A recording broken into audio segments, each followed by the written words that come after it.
नमस्कार दोस्तों, मैं आपका दोस्त चंदन और आप देख रहे हैं the king of story A to Z.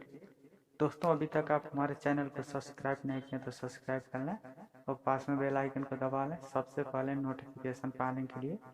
दोस्तों, आज की वीडियो में महारानी कीर्तिमा राजभर के इतिहास की जानकारी देने जा रहा हूँ। तो दोस्तों, चलिए वीडियो को स्टार्ट करते हैं। दोस्तों, भरों या राजभरों के इतिहास में स्त्रियों का या उनकी रानियों का उल्लेख बहुत कम मात्रा में मिलता है।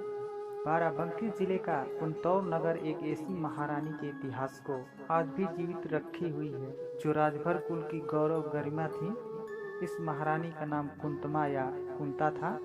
अंग्रेज इतिहासकारों ने इस महारानी का नाम कहीं कहीं पर किंतमा भी लिखा है।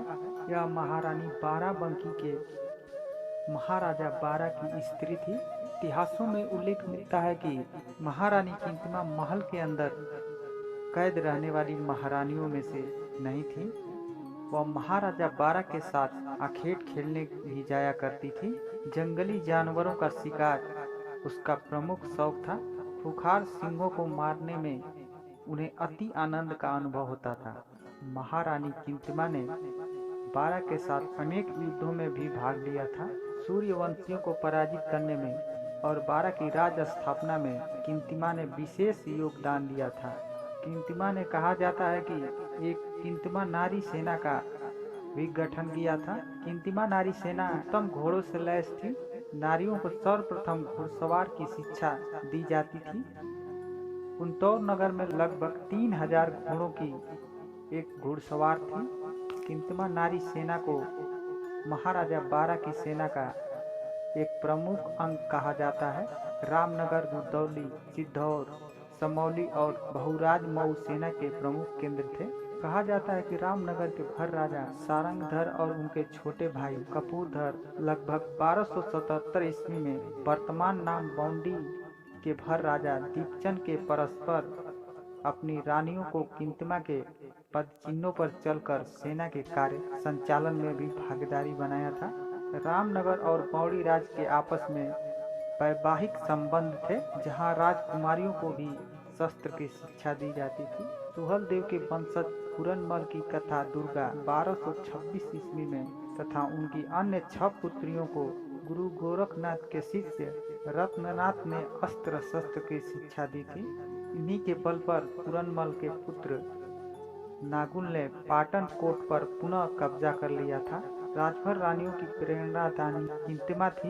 इलियट ने बहराइच जिले के विषय में एक कहानी दी है। रामनगर के भर राजा सारंगधर 1277 ईस्वी की एक स्त्री आयरिन थी।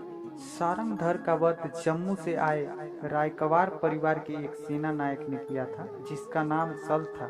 दोस्तों, सल ने ही पवनौटिया का निर्माण किया। अवध गजेटियर भाग 1 से पृष्ठ 110 से 115 पर इसका विस्तृत वर्णन किया गया है। दोस्तों, सारंगधर की इस रानी का नाम नहीं दिया गया है। यह रानी सारंगधर की मृत्यु के बाद दिल्ली के शासक के यहाँ उनकी क्षतिपूर्ति के लिए गई थी।